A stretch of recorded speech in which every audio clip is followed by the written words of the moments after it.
Okay, so let start. हम कर रहे हैं class 10th political science SST chapter number 4। I again repeat, class 10th chapter number 4 political science. आज का जो पॉलिटिकल साइंस का चैप्टर है उसका नेम है जेंडर, रिलीजन एंड कास्ट। हम इस चैप्टर को जैसे हम नोट से कर रहे हैं वैसे ही हम बुक के साथ साथ इसको लेके चल चुके हैं। ठीक है, बुक में सिंपल एज इट इज़ यही फॉर्मेटिंग है, बस मैंने यहाँ पर इसको क्वेश्चन आंसर की फॉर्म में समझाया है। ठीक है, चलिए, what is a sexual division of labour. और नेक्स्ट क्वेश्चन है what is gender division.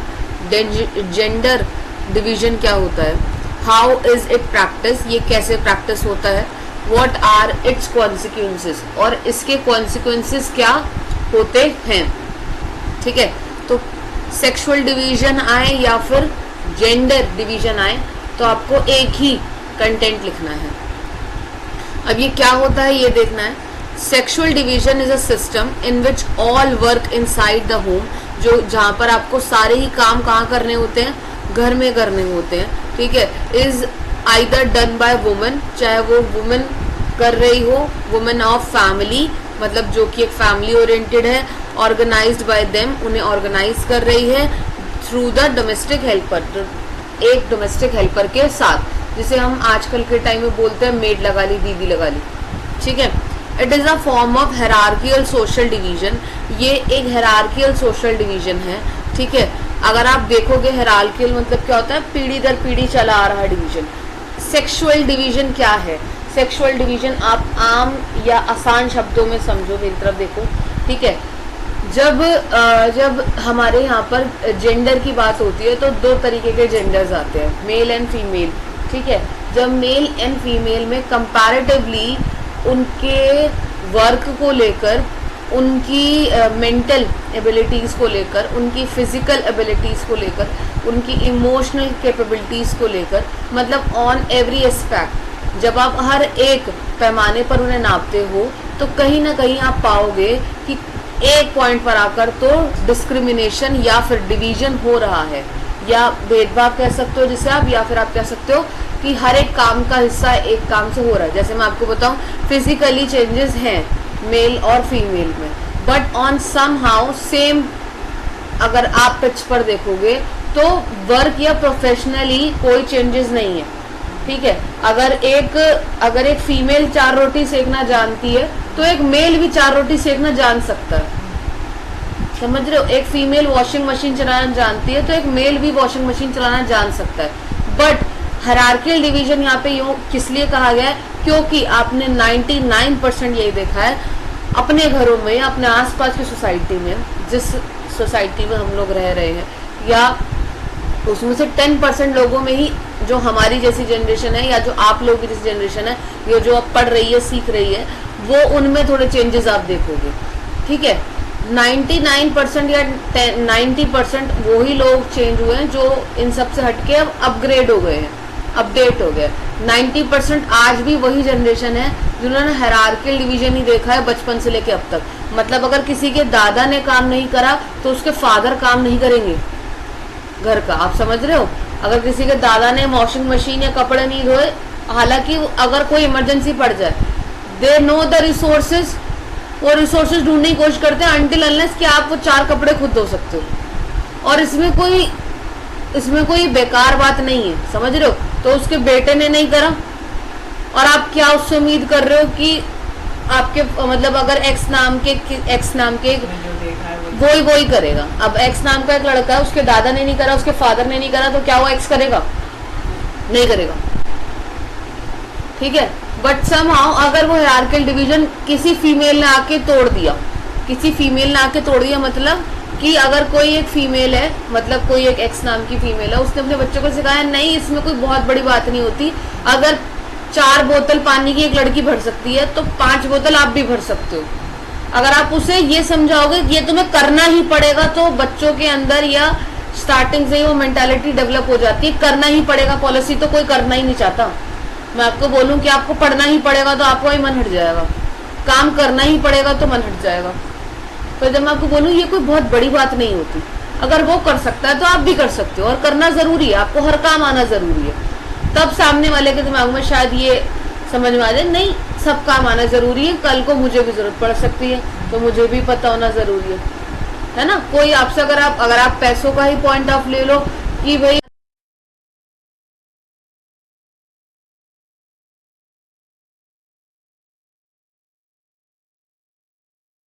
Division का सबसे बड़ा एस्पेक्ट क्या है कि इसके अंदर क्या होता है कि कुछ कामों को फिक्स कर दिया गया है, these works for the women, और ये कुछ काम हैं जो सिर्फ आदमियों के, ठीक है। एक्ट टू दिस, अगर आप इसके अकॉर्डिंग देखोगे, इस अकॉर्डिंग टू दिस, ठीक है, women do the work inside the house, जो महिलाएं वो घर के अंदर के काम करेंगी such as cooking, men do all the work outside the home, और जबकि आदमी हैं वो क्या काम करेंगे, घर के बाहर के काम, ठीक है।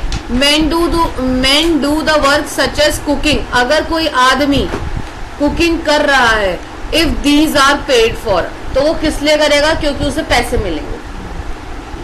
आपने बहुत कम शेफ देखे होंगे फीमेल्स, इसका मतलब ये तो नहीं है ना कि आदमी को खाना पकाना नहीं आता, आदमी खाना तो पका सकते हैं और महिलाओं से ज्यादा अच्छा पकाते हैं। इसका एक बहुत अच्छा उदाहरण है, क्या है, शेफ।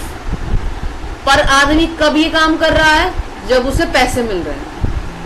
अब आपको मेंटालिटी समझ में आई कि पैसे के लिए कर रहा है, पहली चीज। दूसरी चीज, उसे पता है कि ये काम से मेरी अर्निंग सेक्टर है और मेरी फीमेल जो है, मेरा जो पार्टनर है, उसको घर का काम संभालना है, इसीलिए वो घर पे रहेगी, समझे।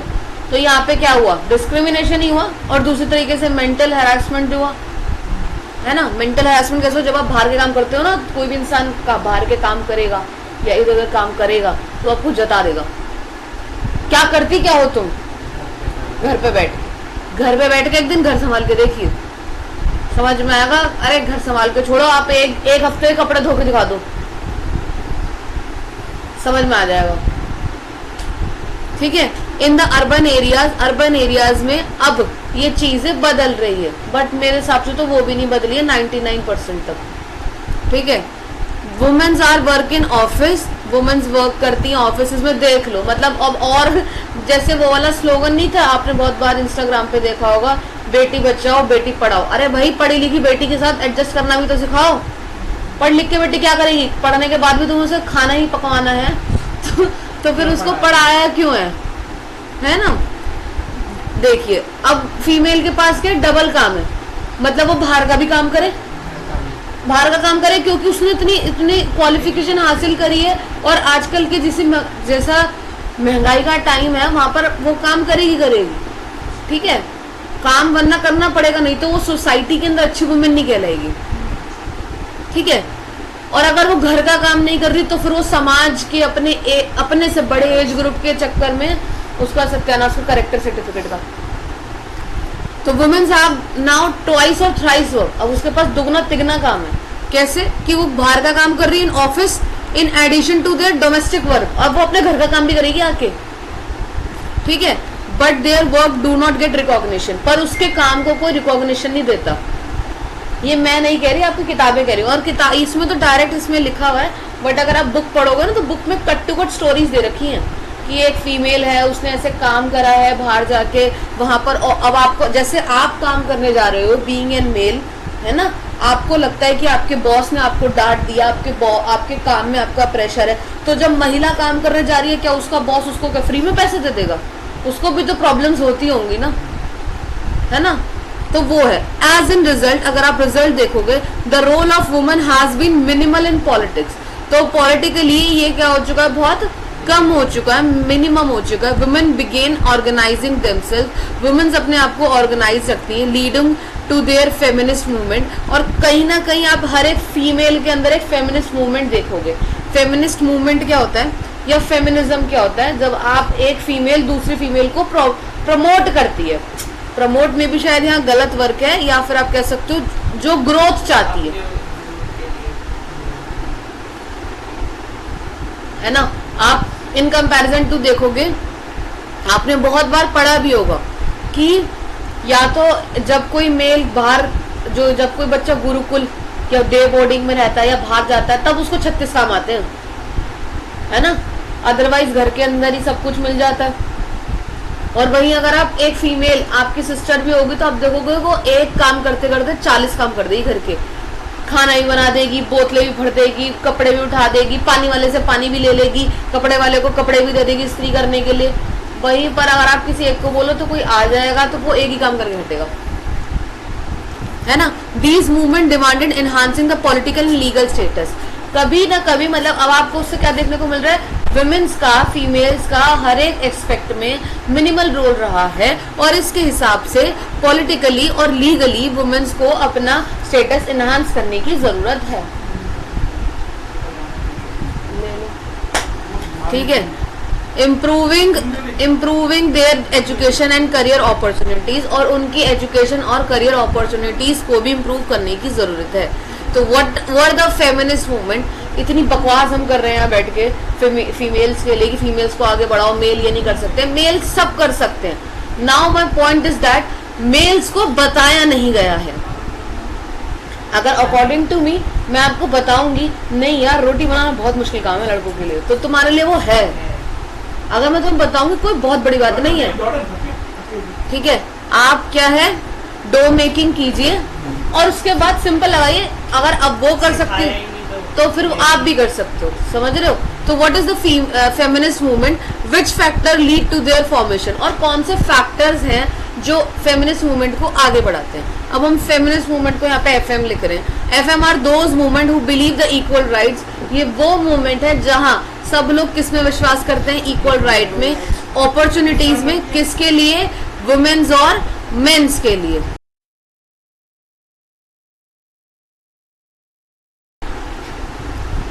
ठीक है। अब इसके कॉजेज, इसके क्या क्या कारण हैं। The issue related to womens were not given educate attention by the government.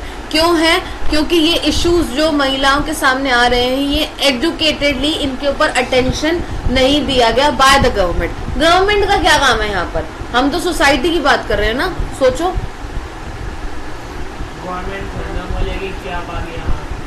But now the point is that बच्चों कि ना आप बचपन से सीखते हो कुछ चीजें, बचपन से ही। अब जैसे अब आपने जैसे मेरे टाइम तक मैंने कोई प्ले स्कूल का कॉन्सेप्ट नहीं समझा था। What is the play school. जब हम थोड़े थोड़े बड़े हुए तब हमें पता लगा अरे प्ले स्कूल भी कोई खेत की मूली है, समझ रहे हो। प्ले स्कूल होता है, फिर उसके बाद नर्सरी होता है, फिर KG होता है। हमने डायरेक्ट नर्सरी और KG सुना था, है ना। डे बोर्डिंग भी नहीं सुना था, प्रेप भी होता है बीच में। देखो अब आप भी बता रहे हो, समझ रहे हो। तो आप बचपन से चीजों को सिखाओगे, नर्चरिंग वैसी करोगे तो प्लांट भी वैसा ही होगा, है ना। तो मेरा यहाँ पर कहने का या गवर्नमेंट का यहाँ पर रोल ये है कि आप बचपन से पॉलिसीज वैसी बनाइए। मैं फिर वही चीज कह रही हूँ कि आपने बहुत अच्छा स्लोगन दिया कि बेटी बचाओ बेटी पढ़ाओ, पर उस पढ़ी लिखी बेटी के साथ एडजस्ट करना सिखाओ, ये कौन बताएगा, है ना। मैं ऐसे लड़कों को भी बोलती हूँ, लड़कों को भी सिर्फ इतना बताया गया कि just because you are a male तो आप रो नहीं सकते। क्यों भाई, वो इंसान का बच्चा नहीं है, उसके मारेंगे चाटा तो उसे दर्द नहीं होता, उसके खून नहीं बह रहा लोगों के अंदर, नसों में पानी निकलता है उसके, हैं, ऐसा कुछ नहीं है ना। तो मैं आपको क्या समझाना चाह रही हूँ, फीमेल्स को अब आप देखोगे ऐसी ही चीजों को ठीक करने के लिए अब गवर्नमेंट ने एक्शंस लिए हैं। उन्होंने हैप्पीनेस की क्लासेस रखी है। हैप्पीनेस इज व्हाट, वहां पर आपको, या फिर उन्होंने रखी है नैतिक शिक्षा की क्लासेस, जिसमें क्या सिखाएंगे आपको, इक्वल सिखाएंगे, अपॉर्चुनिटीज देखना, इक्वल राइट सिखाएंगे, मेल फीमेल को इक्वल करना सिखाएंगे। क्यों, क्योंकि आप सीखोगे, आप 4 लोगों को बताओगे। जब आप कोई नई अच्छी चीज सीखते हो तो फिर आप अपने आसपास वालों को बताते हो, है ना। तो गवर्नमेंट का बहुत इंपॉर्टेंट रोल है। इक्वालिटी इन पॉलिटिक्स होनी चाहिए, एजुकेशन होना चाहिए, लाइफ होना चाहिए, सब एस्पेक्ट्स में होना चाहिए। They demanded to ensure more representative womens in legislature, और डिमांड रखी गई कि लेजिस्लेचर या पार्लियामेंट के अंदर ज्यादा से ज्यादा फीमेल्स को बुलाया जाए। In India percentage of women representative Lok Sabha में सिर्फ 12 है 2014 में, और लेस देन इन असेंबली, उससे भी कम कहाँ है असेंबली में, सिर्फ कितना 5%। अगर आप इसका रिजल्ट देखोगे तो इससे हमें क्या समझ में आया भाई साहब, मतलब अभी भी विमेंस का रोल खत्म के बराबर है ना। तो हमें क्या करना चाहिए, इम्प्रूव करना चाहिए उनकी कंडीशंस को, विमेंस की, उन जैसे कि working as a scientist, doctor, engineer, lawyer, college, university teachers, इन सब में हमें पूरी कोशिश करनी चाहिए कि आप फीमेल्स को आगे लेके आइए, ठीक है। और मैं नॉर्मल बता रही हूँ, कॉमन चीजें, गलत तरीके से नहीं बता रही। 80 या 90% जो फीमेल्स हैं उन्हें अगर आप डेस्क पे प्रोफेशनली बिठाओगे तो ना आप उन्हें घूस नहीं खिला सकते। बोलते ना अंडर द टेबल पैसा चढ़ा दो, करप्शन, वो नहीं कर सकते आप। Females are loyal their work. 20% है अभी भी ऐसी जिनको पैसों का चस्का लग जाता है, वो टेबल के नीचे ले लेती है, टेबल के ऊपर से भी ले लेती है। पर 80% अभी भी ऐसी फीमेल्स हैं जो नहीं लेती। क्यों? क्योंकि उन्हें पता है कि जितने की तू सामने वाले बकवास कर रहा है ना, उतने से ज्यादा मैं अपने घर के काम दे नो देयर कैपेबिलिटीज, उनको उनकी कैपेबिलिटीज पे याद आ जाती है ना। ऐसा नहीं है कि मैं मेल्स की बात नहीं कर रही, मेल्स भी हैं ऐसे जो बहुत सारे हैं जो है वो करप्शन के अंदर या फिर किसी घूस वूस कैटेगरी के अंदर नहीं लेते, और बहुत सारे हैं जो लेते हैं। ऐसे ही फीमेल्स के साथ है।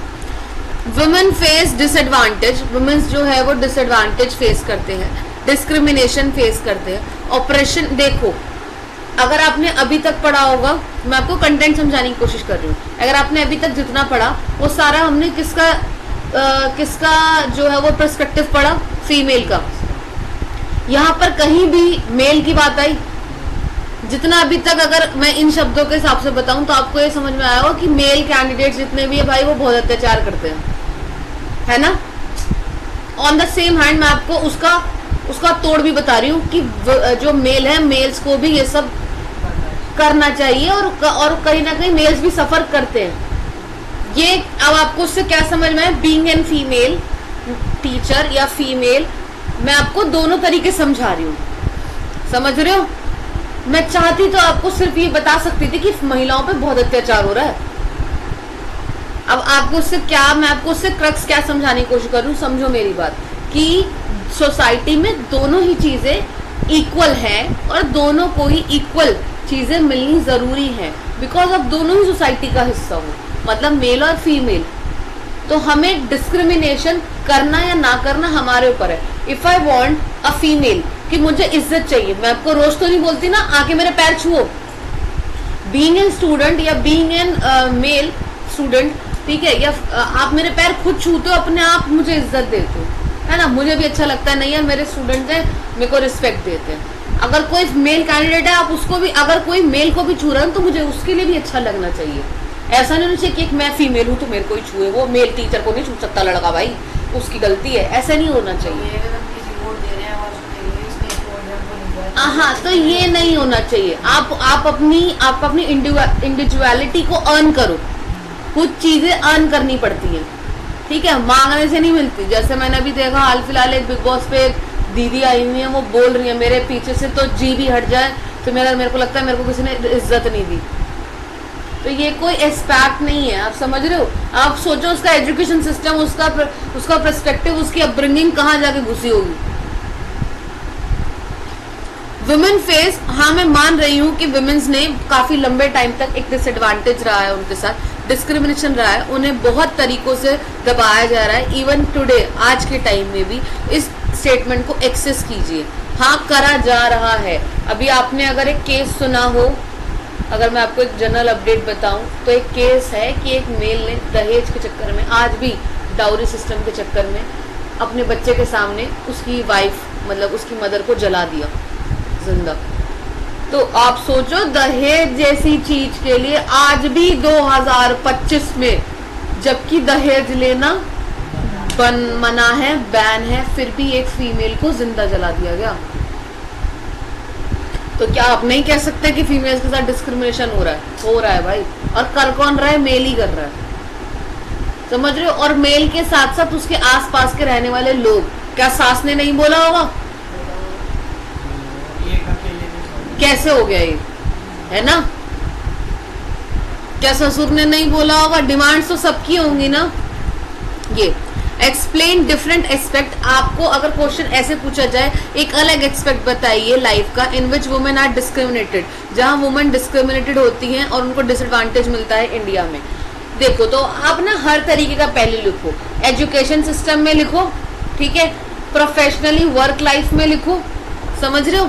तो ये आपको हर तरीके का पहलू बताना है। जैसे मैं आपको पहले बताती हूँ एजुकेशन में, women are deprived for an equal access to education as males in society. Womens को मेल के कंपैरिजन में कम एजुकेशन मिलती है। अब आप बोलोगे दीदी ऐसा तो कैसे हो रहा है, कितने सारे तो गवर्नमेंट ने लड़कियों के लिए स्कूल बनवा दिए, अब लड़कियां जाती भी हैं, ठीक है,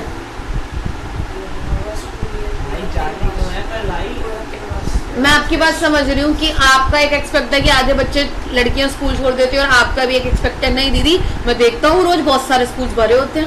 अब आप समझिए एक नया इससे कंक्लूजन निकल के आता है कि जितने ज्यादा, अच्छा देखिए हमारे जो पेरेंट्स हैं, पहला उनका जो एजुकेशन के अंदर डिस्क्रिमिनेशन आप समझिए कि लड़कों को प्राइवेट में पढ़ाएंगे और लड़कियों को गवर्नमेंट में, अब ये हो चुका है। तो अगर ज्यादा लड़कियां गवर्नमेंट में पढ़ रही हैं, on the same hand parents क्या कर रहे हैं, स्टिल डिस्क्रिमिनेशन ही तो हो रहा है कि लड़के को किस में पढ़ाया जा रहा है, प्राइवेट में। मतलब अब पेरेंट्स को इतना तो पता लग गया है कि नहीं पढ़ाना चाहिए, पर स्टिल अभी भी तुम क्या कर रहे हो, डिस्क्रिमिनेशन ही तो कर रहे हो। क्योंकि लड़की है इसको योजनाएं मिल जाएंगी, ये मिल जाएंगी, तो एक बार अच्छे से सरकारी में भेज दो, गई फीस की छुट्टी, गई फालतू की चीजों की छुट्टी सरकार देगी। लड़के पे ज्यादा मेहनत करेंगे, लड़का प्रोडक्टिव है भाई, समझ रहे हो। भले ही लड़का वो 10 से 12 साल बाद अपने बच्चों बीवी को लेकर तुम्हें लात मार के भगा दे, है ना, ये वाला पंगा है। तो आप देखोगे एक और अर्बन में तो है ये पंगा, और उसके साथ साथ रूरल के अंदर ये पंगा है कि वहां भेजते ही नहीं है स्कूल फीमेल को कि तुम 5वीं क्लास पढ़ ली, अब तुम ज्यादा पढ़ लोगी ना तो तुम्हारी ज्यादा जबान चलने लग जाएगी। सोसाइटी ऐसी है, ठीक है। तो आप देखोगे इसलिए लिटरेसी रेट जो है वो वुमेन्स का वो कितना है 54 as compare to the men कितना है 76। ये डाटा वेरी हो सकता है तो आप इसे क्रॉस चेक कर लेना। Small portion of girl students go far educate go for higher education. कुछ ही हिस्से की लड़कियां हैं जिन्हें कहाँ भेजा जाता है, हायर एजुकेशन के लिए भेजा जाता है, ठीक है। जिनके पेरेंट्स को लगता है नहीं यार, जिनके पेरेंट्स अब समय के साथ बदल रहे हैं, ठीक है। एक टाइम होता था, मान लो कि हमारे जैसे एज ग्रुप की लड़कियां जो होती थी, अब मैं मेरी क्लासमेट्स की बात बता रही हूँ। मेरे क्लासमेट्स मेरे अभी लिंक में नहीं है, बट मेरे क्लास में 40 अराउंड या इतने स्टूडेंट्स हुआ करते थे eight the time of 9th 12th तक आते आते बैच और कम हो जाता, तो 30 क्लास ऑन ईच। मेरे पास इंस्टाग्राम पे या जो ऑनलाइन जो मेरे पास जुड़े हुए, आई थिंक वो 25 प्लस है, and they get all married. उनके 2-2 3-3 बच्चे हैं, और ऑन द सेम हैंड मैं यहाँ पे पढ़ रही हूँ, खा रही हूँ, कमा रही हूँ, मजे कर रही हूँ। मजे तो यार मतलब क्या ही है, मैं अपने कैरियर ग्रोथ के लिए काम कर रही हूँ, और यहाँ मैं अपने कैरियर ग्रोथ के लिए काम कर रही हूँ, वहां वो अपने बच्चे की कैरियर ग्रोथ के लिए काम कर रहे हैं।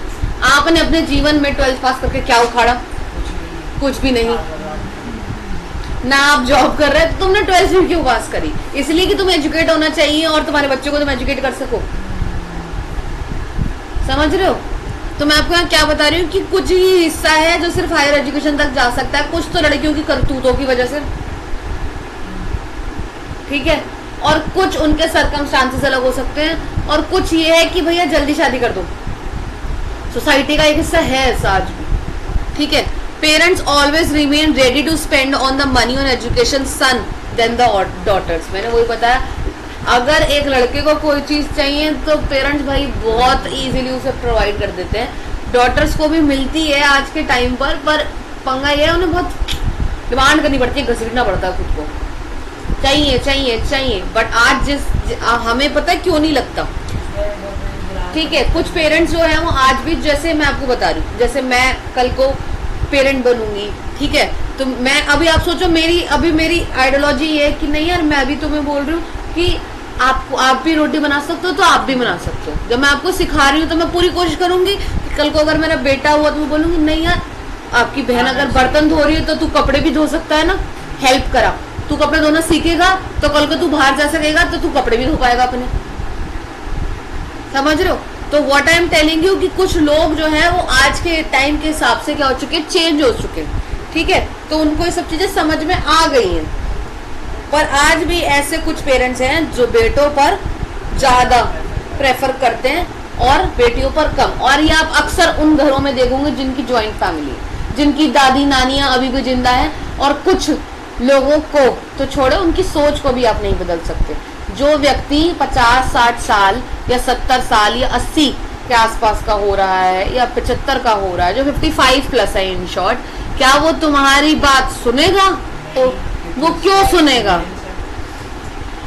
जब उस व्यक्ति ने अपने इतने साल खराब कर दिए, अपने ससुर को देख लिया, अपनी सास को देख लिया, अपने बच्चों को देख लिया, और वो उसके बच्चे अब आज के, अगर आप अपने किसी पुराने एज ग्रुप के बंदे के साथ बैठे और बोलोगे ना मैं ब्लिंकिट से मंगा देता हूँ, आपको 4 प्रवचन सुना देगा। इतनी दूर तो हम चल के भी जा सकते थे, यहाँ से ये हो सकता था, वो हो सकता था। हमारे टाइम पे तो ये नहीं होता था भाई। आपके टाइम में और अब के टाइम में रात दिन का अंतर है। आपके टाइम में तो एसी भी नहीं था, पर अब आप एसी की ठंडी हवा खा रहे हैं। मैं यहाँ पर किसी भी एज ग्रुप को खराब नहीं बोल रही हूँ। It's all about ideology, mentality. आपको अगर आज के जमाने की सुख सुविधाएं चाहिए तो आज के जमाने के हिसाब से भी चलो, ठीक है। डिस्क्रिमिनेशन इन द सैलरी, भाई ये तो बहुत अच्छे लेवल पर होता है, बहुत अच्छे।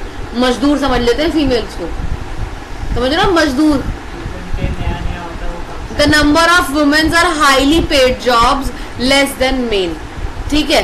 अब आप कुछ हिस्सों में देखोगे तो उन्हें मजदूर समझ लिया जाता है, और on the other hand females को ज्यादा पैसे मिलते हैं रादर देन द मेल। ये अलग अलग एक्सपेक्ट है, ठीक है। हाईली पेड जॉब्स मिलती है किसको?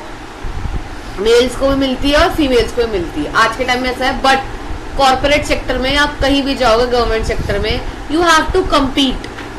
आपको लड़ना पड़ेगा, आपको अपनी स्किल्स क्रिएट करनी पड़ेगी, तब जाके होगा। वरना आप अगर इस बात पे रहो यार मैंने तो सिर्फ आईसीटी सीखा है, बट मेरा साथ वाले ने आईसीटी सीखा है और उसको मेरे से ज्यादा सैलरी मिल रही है, उसके पास ज्यादा स्किल्स है इसलिए मिल रही है उसको, तुम्हारे पास कुछ तो कमी होगी। और अगर फिर भी तुम्हें मिल रही है तो दैट इज द डिस्क्रिमिनेशन, ठीक है। Sometimes womens are paid less, कभी कभी उन्हें कम पैसे दिए जाते हैं देन मेल, ठीक है, main for the same job. Even both do exactly same work, जबकि वो दोनों ही क्या कर रहे हैं? Same work. प्रेफरेंस फॉर सन, आज के टाइम में आज भी लोग बेटा होने के लिए सबसे ज्यादा कोशिश करते हैं और गर्ल चाइल्ड को अबॉर्ट करने की कोशिश करी जाती है। और आजकल तो और नए साधन खोल दिए टेक्नोलॉजी ने। आईवीएफ करा लो, आपकी मनपसंद बच्चा होगा, लड़का चाहिए तो लड़का, लड़की चाहिए तो लड़की। समझ रहे हो? मान लो अगर मुझे पहला बच्चा मेरे को चाहिए कि मेरे को ट्विंस चाहिए, लड़का और लड़की दोनों एक साथ चाहिए, मुझे नहीं चाहिए क्या? मैं जाकर आईवीएफ करा सकती हूँ, है ना? लड़का चाहिए लड़की चाहिए, बस दैट्स इट। बट अगर आप नॉर्मल, बट आईवीएफ में लगता पैसा, या तो तुम्हारे पास बैंक बैलेंस हो तब जाके तुम उस पर्सपेक्टिव पे जाओ, ठीक है। और इवन जिनके पास नहीं भी है पैसा, वो भी पूरी कोशिश करते हैं कि उन्हें लड़का ही हो, समझ रहे हो? अब वो पूरी कोशिश करने का मतलब क्या? ऑन द सेम हैंड फिर दोबारा क्या हो रहा है? डिस्क्रिमिनेशन। क्यों? आप लड़की भी तो ले सकते हो अगर आईवीएफ से चाहिए तो, है ना? और पॉइंट इज दैट कि जो हो रहा है होने दो, उस नेचुरल प्रोसेस है। क्योंकि आप देख तो दोनों को ही रहे हो, खाना तो वो भी वही खाएगा, खाना तो वो भी वही खाएगी। Even now in many part of India, आज के टाइम में बहुत सारे हिस्सों में parents prefer to have a son. Parents को क्या चाहिए? सन चाहिए, बेटा चाहिए। क्यों? बुढ़ापे का सहारा, हमारे बुढ़ापे की लाठी, है ना? There are cases where girl child is aborted, और गर्ल चाइल्ड को क्या कर दिया जाता है? अबॉर्ट बिफोर शी बॉर्न, पैदा होने से पहले। वरना आजकल एक और नई पॉलिसी बना ली है कि हम 3 या 4 बच्चे कर लेंगे और दूसरी तीसरी बार पर अगर मतलब पहला बच्चा लड़की हुई तो कोई नहीं, एक और बच्चा ट्राई करते हैं। लड़का हो गया तो ठीक, वन लड़की रख ही लेंगे, ठीक है। फिर वो कहेंगे सोसाइटी के साथ अपडेट हो रहे हैं ना हम, तो तीसरा बच्चा क्यों कर रहे हो, 2 बच्चे आर सेटिस्फाइड। आपको नहीं लग रहा 2025 में खर्चे बहुत हैं, फिर आप दूसरी तरफ खर्चों के लिए भी रो रहे हो। हर कोई व्यक्ति मिल जाएगा आपको ऐसा, तीसरा या चौथा, ठीक है। अगर आपने तीसरा बच्चा लड़की कर ली है, फिर आप चौथे बच्चे के लिए जाओगे ही जाओगे कि इतनी 3 लड़कियां हो गई तो इनका तो कोई एक भाई होना ही चाहिए, नहीं तो कोई आंटी अंकल मिल जाएंगे, है ना। और अगर आप तीसरे बच्चे के लिए नहीं जाते तो फिर आप अपने मन को या फिर अपनी मेडिकल कंडीशंस के अकॉर्डिंग आप अपने मन को चीजों को समझाने लग जाते हो, लड़कियां भी लड़कों जैसी ही होती हैं, ठीक है, लड़कियां लड़कों से ज्यादा अच्छे से रख सकती हैं, फिर ये लाइन शेप देते हैं, ठीक है। Decline the sex ratio, sex ratio भी क्या हो रहा है, नीचे हो रहा है due to the sex selective abortion. अगर हम सेक्स सेलेक्टिव अबॉर्शन कर रहे हैं, the sex has to be decline in India, तो सेक्स डिक्लाइन ही तो हो रहा है ना। आप लड़का समझ के अबॉर्ट करो ना एक बार, हाँ मुझे तो चाहिए लड़का, अबॉर्शन करवाना चाहिए, लड़कियां अच्छी होती हैं, आप करके देखो एक बार। कोई भी सोसाइटी में आपको मना नहीं करेगा कि भाई आप लड़की को या लड़के को अबॉर्ट करा रहे हो। आप बोलोगे लड़की को अबॉर्ट कराने, बोलेंगे हाँ जाओ करा लो। आप बोलो मुझे लड़का नहीं चाहिए, क्यों नहीं चाहिए, तुम्हारे पीछे पड़ जाएंगे, ठीक है। एवरेज सेक्स रेशो इन 2001, ठीक है, 2001 में कितना था, 927 females as per the 1000 males, जो कि गिर गया 800 से, सम प्लेसेस पर 800 के आसपास आ गया और उससे भी नीचे गिर गया, है ना। कुछ लोग आएंगे जब आते, अगर किसी के घर में बच्चा पैदा हुआ है तो ये नहीं बोलेंगे, जैसे आते हैं बहुत सारे लोगों ने अब टाइटल्स बना लिए, ओहो लक्ष्मी आई है घर में, लक्ष्मी, अरे भाई बड़े होके वो काली निकली, सो व्हाट, काली भी तो अपना ही बच्चा है, खुश नहीं है, आपको कंसोल कर देंगे, कोई नहीं भाई साहब, कोई नहीं लक्ष्मी आई है, आप चिंता, अरे कंसोल नहीं चाहिए, यू शुड बी हैप्पी, है ना, कि बच्चा और माँ दोनों सेफ है, इस चीज के लिए हैप्पी हो। नहीं तो फिर कोई नहीं, अगली बार देखते हैं, अगली बार लड़का होगा, अगली बार का नहीं है जी आएंगे, मर्जी तुम्हारी भाई, अगली बार उस पेरेंट को नहीं है मन करने का बच्चा, फिर, है ना। केसेस ऑफ हरासमेंट, बारिश नहीं रुकी शायद,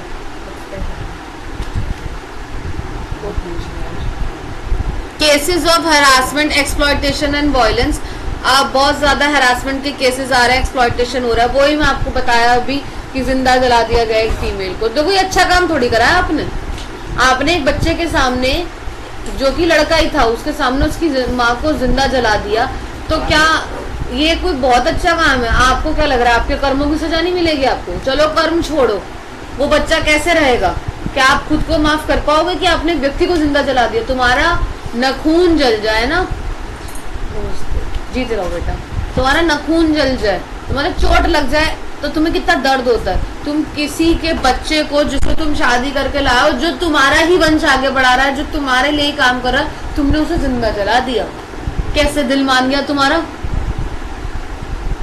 ठीक है। और उस माँ बाप पे क्या बीतरी होगी कि हमने अपने बच्चों को, एक लड़की को, या जस्ट बिकॉज वो लड़की है इसलिए पैदा करा था कि तुम्हारे घर आके तुम उसे मार दोगे, इसलिए तो पैदा नहीं करा था, है ना। There are cases of harassment हो रहा है, एक्सप्लॉयटेशन हो रहा है, हर प्लेसेस पर हो रहा है, इन अर्बन एरियाज में भी हो रहा है, रूरल्स में भी हो रहा है, ठीक है। रेप केसेस देख रहे हो आप कितने गंदे गंदे होते हैं, ठीक है। Womens are exploited by their employees की तरह उनको कॉम्प्रोमाइज करने के लिए बोल दिया जाता है। कॉम्प्रोमाइज मतलब क्या होता है? कॉम्प्रोमाइज मतलब होता है कि आप जो वो कह रहे हैं वो आप करिए।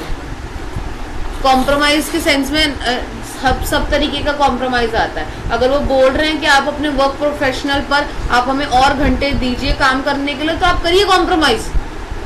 वो ये देखा कि आपको घर पे जाना है, नहीं जाना, कोई दिक्कत है नहीं है, XYZ कुछ भी, अगर आपको बोल रहे हैं वो फिजिकली कॉम्प्रोमाइज करिए। अगर आपको चाहिए हायर सोर्स ऑफ इनकम तो कर लीजिए, होता है आज भी, ठीक है। They are sexually assaulted at homes, even घरों पर भी आप देखोगे सेक्सुअली असॉल्ट होता है। आप जिस व्यक्ति पर बहुत ज्यादा भरोसा करते हो वो भी कहीं ना कहीं रेप करके चला जाता है, निकल लेता है। तुमने वो वाली मूवी देखी होगी आलिया सिंह की, वो थी, मैंने देखी थी, वो कौन सी थी मुझे नाम नहीं याद है, जिसमें रणदीप हुड्डा है और आलिया सिंह है, वो वाला गाना था ना, पटाखा गुड्डियो नशे में उड़ जा, वो वाली में आलिया भट्ट जो होती है छोटी होती है, उसको किडनैप करके ले जाते हैं। जब वो बाहर निकलती है अपने घर से तो वो खुद को उस किडनैपर के साथ सेफ फील करती है, और घर में उसके ही अंकल उसको बचपन से सेक्सुअल असॉल्ट करते आ रहे थे। समझ रहे हो आप? They are not safe during this journey at the night, और वो नाइट जर्नीज में भी सेफ नहीं रहती। They are beaten by the males, उनको घरों में भी मारा जाता है। Describe the view of Gandhi ji, Gandhi ji के व्यू से बताइए। ह्यूमन राइट्स और group of human rights group and women movement relation बताना है आपको रिलीजन और पॉलिटिक्स का।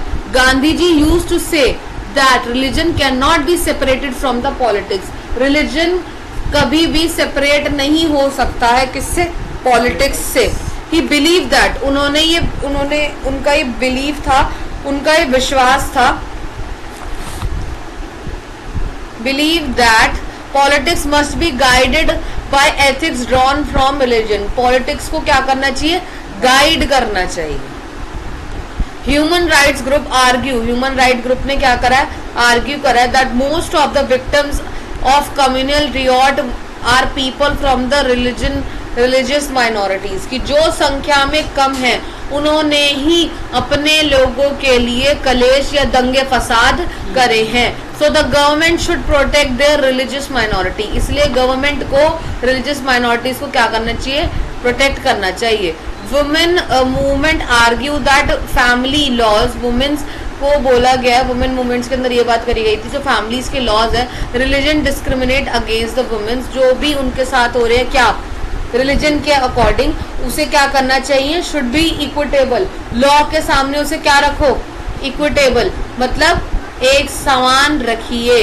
The government should make the laws more equal, ठीक है। एज रिजल्ट, रिजल्ट की बात करें, ideas and ideals and values, सोच और आइडियल्स मतलब जिन्हें आप देखते हो एज आइडियल के रूप में, आपके वैल्यू, आपके नैतिक, ठीक है। ड्रॉन फ्रॉम डिफरेंट रिलीजन, ये अलग रिलीजन से आ रहे हैं और पॉलिटिक्स में ये अलग रोल प्ले करते हैं। People should be able to express their interest and demand, लोगों को अपनी इंटरेस्ट और डिमांड को एक्सप्रेस करना आना चाहिए। Government should prevent discrimination, government prevent करे, बचाए डिस्क्रिमिनेशन से। ऑपरेशन मतलब दबाव से बचाए। Treat all the religions equally, कि सभी रिलीजन क्या है? इक्वली है, ठीक है। एक और क्वेश्चन हम यहाँ देखते हैं, वेरी इंपॉर्टेंट है ये। What is communalism? ये कम्युनल पॉलिटिक्स, कम्युनलिज्म क्या है, कम्युनल पॉलिटिक्स क्या होता है। Explain different situations when problems of communalism became acute, जब ये क्या हो जाए? छोटे लेवल पर आ जाए, ये भी आपको बताना है। Communalism relates to the use of religion in the politics, communalism आपको बताता है कि रिलीजन क्या है, मतलब धर्म क्या है एक सही मायनों में पॉलिटिक्स के अंदर। द प्रॉब्लम बिकम्स एक्यूट, ये बहुत ज्यादा एक्यूट डेंजरस कब होती है? When religion is seen as the basis of nation, जब आप एक रिलीजन को एक नेशन के बेस पर देखो। मैं तो हिंदू हूँ और मेरा देश भी हिंदू होना चाहिए, बाकी सारे धर्म के लोग क्या मटर छीलने जाएंगे? नहीं, all the religions are equal. When religion is expressed in politics, जब रिलीजन एक्सप्रेस होते हैं पॉलिटिक्स में तो किसके बिहाफ से होते हैं? आपके नेता के बिहाफ से। जो रिप्रेजेंटेटिव आप चुनते हो वो ही उसकी आइडियोलॉजी, उसकी चीजों को ही देखा जाता है। Express in politics exclusive partisan terms, नेता के हिसाब से देखा जाता है। In religion and its follower are pitted against the other, एक धर्म ही दूसरे धर्म के खिलाफ लड़ रहा होगा। आप देखोगे जब भी इलेक्शंस वगैरह आने वाले होते हैं तो क्या बताया जाता है? देखिए हम सिख धर्म के लिए ये काम करेंगे, हिंदू मुस्लिम होने लग जाता है, या हिंदू जैनिज्म होने लग जाता है, आप समझ रहे हो, क्रिश्चियनिटी बुद्धिज्म होने लग जाता है, अलग अलग कास्ट के अलग अलग जगह से लोग खड़े होंगे। आप क्या कर रहे हो? आप कॉमन मुद्दों पे तो बात नहीं कर रहे, सफाई देंगे, स्वास्थ्य देंगे, शिक्षा देंगे, आप रिलीजन बेसिस पर वोट मांग लग जाते हो। और कहीं ना कहीं हमारे इमोशंस जुड़े होते हैं, दे देते हैं। आपने देखा कोई हिंदू जाके किसी सिख धर्म के लोग को वोट दे, कोई मुस्लिम आके किसी हिंदू को वोट दे, देगा ही नहीं। कोई हिंदू जाके मुस्लिम को दे, है ना, वो है। देन बिलीफ, क्योंकि उनके बिलीफ ऐसे हैं, हमें लगता है कि हमारे धर्म की चीजें हमारा ही बंदा समझेगा अच्छे से। हो सकता है सामने वाला अच्छे से समझ जाए, भाई तुम्हारे धर्म का बंदा तुम्हें बेवकूफ बना रहा हूँ, When beliefs of one religions are presented as superior, जब हम उसे superior ढूंढते हैं, those of the other religion, दूसरे रिलीजन से. When the demand of one religious groups are formed in opposition, जब opposition में demand होती है to the another, the state power is used to establish or domination, तो state power domination establish करती है one group over the rest, एक group के अलावा दूसरे इस पर. वोटिंग नंबर्स में जिसके पास ज्यादा होगा, जैसे मान लो योगी सरकार है, योगी सरकार से आपको क्या समझ में आया? हिंदू है ना, समझे? अब मैंने आपको बोला कुछ भी समझ लो, योगी सरकार का चिन्ह अगर चांद हुआ तो आप एज्यूम कर सकते हो क्या होगा? कलेश होंगे. समझ रहे हो कि एक तो ये योगी हिंदू धर्म और निशान क्या ले रखा है? चांद. वो भले ही इक्वालिटी दिखाना चाह रहा हो, पर लोगों के दिमाग में जो चीज भरी पड़ी है वो चीजें नहीं सेटल हो जाएगी. हाँ, क्या पता इनसे मिला हुआ हो, है ना, ऐसी सब चीजें. State different forms of communal politics, state के अलग अलग फॉर्म्स ऑफ पॉलिटिक्स हमें देखने को मिलता है. मेजोरिटिज्म डोमिनेंस, मेजोरिटिज्म मतलब जो लोग मेजोरिटी में है, सबसे ज्यादा है, वो क्या करेंगे? डोमिनेट करेंगे. ठीक है. अब majority community tries to dominate another या other community in politics. This may compel the minority community to form a separate politics. इसी वजह से एक माइनॉरिटी कम्युनिटी है जो क्या करती है? अपनी अलग खुद से पार्टी बनाती है, जैसे श्रीलंका में हुआ, युगोस्लाविया में हुआ, या फिर इंडिया और पाकिस्तान में हुआ. एवरीडे बिलीफ, हमारा हर रोज का बिलीफ. रिलीजियस प्रेजुडिस मतलब जो पुरानी थिंकिंग है. स्टीरियोटाइप मतलब कट्टर थिंकिंग वाले लोग of religious community believe in superiority, कि हमारा धर्म ही सबसे ऊपर है. पॉलिटिकल मोबिलाइजेशन, पॉलिटिकल मोबिलाइजेशन का मतलब ये है कि religious people are made to voters, ये वोटर्स को बनाते हैं टू अट्रैक्ट देयर वोट्स, कि हम आप उन्हें क्या करें? वोट्स दे. समटाइम्स स्केयर्ड सिंबल्स, बहुत सारे अलग अलग तरीके के सिंबल्स लाए जाते हैं रिलीजियस लीडर्स के थ्रू, are used to bring followers, कि उनके फॉलोअर्स जो है वो आगे आए of one religion together in the political era. ठीक है. Example, BJP use it cards of Hindutva, जैसे बीजेपी किसका कार्ड खेलती है? हिंदुत्व का. At the election to attract Hindu voters, किसको अट्रैक्ट करने के लिए? हिंदू वोटर. एग्जाम्पल इन्होंने क्या लिखा है? राम जन्मभूमि. ठीक है, कंस्ट्रक्शन कराया गया राम मंदिर को. ठीक है, ये एक और एग्जाम्पल है किसका? कि हिंदुत्व को आप आगे खींच रहे हो. आपने राम मंदिर बना दिया ना. कितने सालों से कोई मुद्दा अटका हुआ था जो धर्म, जाति और इन सब को लेकर लगा हुआ था, और बीजेपी आई और बीजेपी ने एक लंबे टाइम बाद राम जन्मभूमि को क्या कर दिया? ठीक कर दिया, राम मंदिर बना दिया. कौन अट्रैक्ट होगा? हिंदू. आर्टिकल 370, ठीक है, जहां पर आप देखोगे हिंदू मुस्लिम चल रहा था, या मुस्लिम कैंडिडेट्स को जो है वो दिक्कत हो रही थी. आर्टिकल 370 वाला मुद्दा सॉल्व करा तो मुस्लिम कैंडिडेट्स क्या होगा? उधर की तरफ के अट्रैक्ट. 3 तलाक खत्म कर दिए. 3 तलाक हिंदूज में तो है ही नहीं, गई मुस्लिम में ही है. एक बार 3 बार अगर आप किसी मुस्लिम पार्टनर ने, कोई एक मुस्लिम कपल ने आमने सामने बोल दिया तलाक तलाक तलाक, तो उनको तलाक, ये सिस्टम बंद कर दिया. ठीक है, तो इससे कौन खुश हुआ? मुस्लिम फीमेल खुश हुई. ठीक है, क्योंकि उनके में तो वैसे भी री मैरिज का सिस्टम है, दोबारा शादी कर लो, है ना. तो इससे आप समझ रहे हो, इससे क्या पता लगा आपको कि कोई भी कैंडिडेट अपने अकॉर्डिंग चीज़ों को मोल्ड आउट करने के लिए, वापस अपने इलेक्शंस में आने के लिए ये काम करता है. कम्युनल वायलेंस क्या होता है? समटाइम्स कम्युनलिज्म टेक मोस्ट अगली फॉर्म ऑफ कम्युनल वायलेंस, ये क्रिएट कर देता है, जैसे वायलेंस क्रिएट कर देगा, मारा मारी, रियॉट, दंगे और लड़ाई झगड़े जैसी चीजें. India and Pakistan suffered from some of the worst communal riots, उन्होंने जेले हैं at the time of partition. Even after the independence के बावजूद भी आप देखोगे रियॉट्स और कम्युनल जो वायलेंस है, लाइंस है, वो हमेशा कहीं ना कहीं इंडिया में आपको देखने को मिली है. So what is a secular state? Secular state क्या है? What makes India the secular state? क्या चीज है जो इंडिया को सेक्युलर स्टेट बनाती है या सेक्युलर कंट्री बनाती है? यहाँ पे गलत हो गया है, यहाँ कंट्री लिखना चाहिए. ठीक है, तो सेक्युलर स्टेट क्या है? सेक्युलर स्टेट का मतलब है कि एक स्टेट का, एक राज्य का कोई धर्म नहीं है, ऐसे कह सकते हैं हम। या फिर हम इसे ये कह सकते हैं कि एक राज्य जो सभी धर्मों को मानता है, ठीक है, क्या है, जो सभी धर्मों को मानता है। तो आप इसकी स्टार्टिंग ऐसे कर सकते हो, if you want to write the answer that secular state refers to the, और the secular term is referred as a two faces of a single coin. एक सिक्के के दो अलग पहलू हैं, जहां पर हम ये समझ सकते हैं one side is the there is no religion in any state, कि कोई स्टेट में रिलीजन नहीं है, और the second side on the other hand it should be state accepted all religions are the equal, कि सभी रिलीजन्स क्या है, इक्वल है, ठीक है, समझ आया। A state where there is no official religion, जहां उसका कोई ऑफिशियल रिलीजन नहीं है, neither it support more neither it support, ना ही वो उसे क्या करेगा, सपोर्ट करेगा, और ना ही उसको अपोज होगा, अपोजिट में आएगा किसी रिलीजन के। इट गारंट, वो हमें गारंटी देता है equal status of all religion, कि वो सभी के साथ क्या रहेगा, इक्वल रहेगा। Is called a secular state, जिसे हम क्या कहते हैं, secular state. India is a secular country, आएगा यहाँ पे, स्टेट नहीं आएगा, because there is no official religion, क्योंकि यहाँ पे कोई ऑफिशियल रिलीजन नहीं है, ठीक है। like in Pakistan and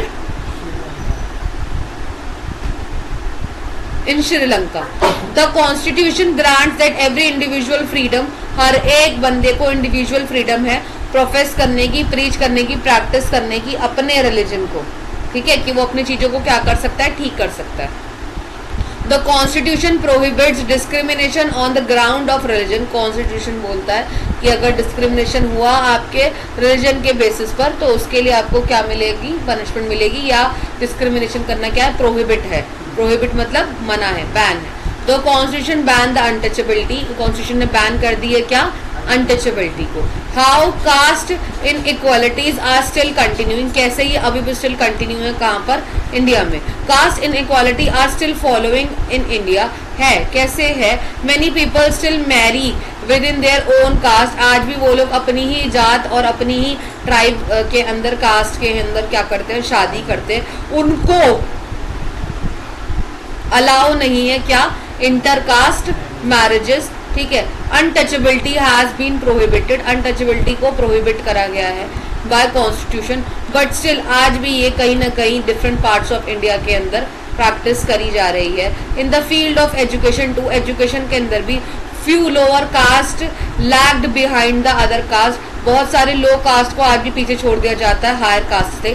cast still cause of economic inequality, caste कहीं ना कहीं आज भी इकोनॉमिक इनइक्वालिटी का कारण है, जहां पर आप देखोगे अपर क्लास खुद को बेस्ट बताते हैं, बट दलित और आदिवासी को क्या बताते हैं, वर्स्ट बताते हैं, और क्या बताते हैं, बैकवर्ड क्लासेस को भी बेकार बताते हैं, ठीक है।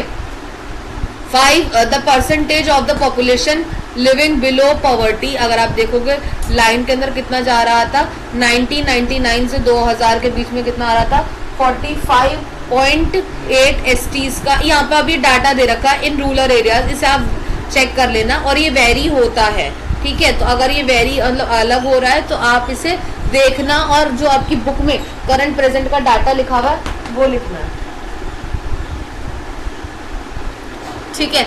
Explain various forms of caste in politics, अलग अलग तरीके के फॉर्म्स लिखने हैं आपको, ठीक है। वेरियस फॉर्म ऑफ कास्ट अलग अलग तरीके से लिखना है पॉलिटिक्स के अंदर। Caste is the sole basis of social community, social community के हिसाब से देखोगे। सिलेक्शन ऑफ कैंडिडेट्स, ठीक है, at the time of election party select their candidate on the basis of their caste, voter ताकि उनको सपोर्ट कर सके उनके रिलीजन बेसिस पर, कास्ट बेसिस पर, ठीक है। Formation of government, formation of government के टाइम पर देखोगे फॉर्मेशन ऑफ गवर्नमेंट और council of ministers effort is made to have representative all caste and community, की सभी को क्या करा जाए, लेके आया जाए, क्योंकि सभी के साथ आएंगे तो आपकी पार्टी बोल सकती है ना, देखिए हमने हर वर्ग के लिए काम किया है, हम हर हिस्से से आप सब लोगों से जुड़ना चाहते हैं। आप समझ रहे हैं वो वाला पर्सपेक्टिव, ठीक है। अपील टू वोट, वोट करने जाएंगे तो इलेक्शन कैंपेन्स होते हैं, वहां पर वोटर्स को उनके कास्ट के अकॉर्डिंग फेवर करा जाता है कि, और मोस्ट प्रोबेबली आपको बोला भी जाता है उसने क्या करा, इसने क्या करा, बेसिक फिनोमिना के ऊपर बात करी जाती है। अवेयरनेस ऑफ सिटीजन, सिटीजन्स को अवेयर करा जाता है। Universal adult franchise and the principle of one person one vote compel politics leader to gear up and task for mobilising securing politics support. ठीक है, यहाँ क्या बताया जा रहा है कि एक पर्सन के हाथ में क्या है, एक वोट है। आपका एक वोट आपकी जिंदगी बदल सकता है, आपका एक वोट आपके आसपास के एनवायरमेंट को बदल सकता है। अगर आप हमें जिताने की कोशिश करेंगे तो हम आपके लिए ये XYZ चीजें करेंगे, समझ रहे हो। तो इससे क्या हुआ, आपको आपके वोटिंग राइट के ऊपर बहुत अच्छे से समझाया गया और आपको समहाउ सेम पिच पर ये बता दिया गया कि आप किसके लिए काम कीजिए। जब जागरण होंगे तो वोटर्स के लिए मतलब जो पार्टीज आती हैं वो वहां पर आपको देखने को मिलेंगी। बीजेपी की आ जाएगी, ठीक है, आम आदमी की आ जाएगी, आप समझ रहे हो, जो भी पार्टीज खड़ी हुई है उस टाइम में, ठीक है, कि आप आइए इन्हें वोट दीजिए। आप देखो काफी लंबे टाइम से यही लोग हमारा काम करवा रहे हैं, सरकार में रहकर इन्होंने ही हमारी मदद करी है। जो आपके हेडवेड होंगे, गली के नेता बने फिरते होंगे, जो लोग नेता होंगे उनसे बातचीत होगी, है ना। Political parties are also made on the basis of their caste, caste के ऊपर होते हैं, टू अट्रैक्ट वोटर्स को अट्रैक्ट करते हैं। जैसे BSP इन कहाँ पर, यूपी में, DMK, ठीक है, और ये क्या है, AIDMK, ये पार्टीज के नाम है, आपको ये बुक से मिलेंगे, ठीक है। Explain advantage and disadvantage caste difference in the politics. अब हम अलग अलग तरीके से देखते हैं। एडवांटेजेस क्या है, कास्ट पॉलिटिक्स, आई थिंक ये टॉपिक जो है वो नहीं आना, बट फिर भी आप एक बार देख लो, आया तो आपको पता होना चाहिए। Caste politics in India has help Dalit, Dalit को हेल्प करता है, ओबीसीज को हेल्प करता है, to gain the better access, उनको ताकि क्या मिल सके, बेटर एक्सेस मिल सके, डिसीजन अच्छी हो सके, ठीक है। Several organisation have to come forward, आगे आती हैं, सपोर्ट करते हैं पर्टिकुलरली कास्ट को। They have demanded end of the discrimination, ताकि उनके खिलाफ क्या हो, डिस्क्रिमिनेशन बंद हो। डिसएडवांटेज क्या है, it can be divert attention, attention को डाइवर्ट करा जाए फ्रॉम द अदर इशू, अलग अलग इश्यूज के साथ, जैसे पॉवर्टी, डेवलपमेंट और corruption. Sometimes caste division lead to the tension, कभी कभी ये टेंशन क्रिएट कर देता है, कन्फ्लिक्ट, बहस क्रिएट कर देता है और वायलेंस भी क्रिएट कर देता है। Why caste alone can not determine election in India, क्यों अकेले कास्ट ही नहीं है जो इंडिया के अंदर इलेक्शन करता है। ये ट्रू है, ठीक है, ये आप सोचो कि कास्ट के बेसिस पर इलेक्शन हो रहे हैं, नहीं, ऐसा नहीं है, because there is no clear majority of a single caste, क्योंकि कोई भी सिंगल कास्ट की मेजोरिटी है ही नहीं in the parliament constituency. Every candidate party need to win with a confidence, हर एक पार्टी चाहती है कि वो एक कॉन्फिडेंस के साथ जीते, with more than one caste, जहां पर हर एक कास्ट के लोग हो, टू विन द इलेक्शंस।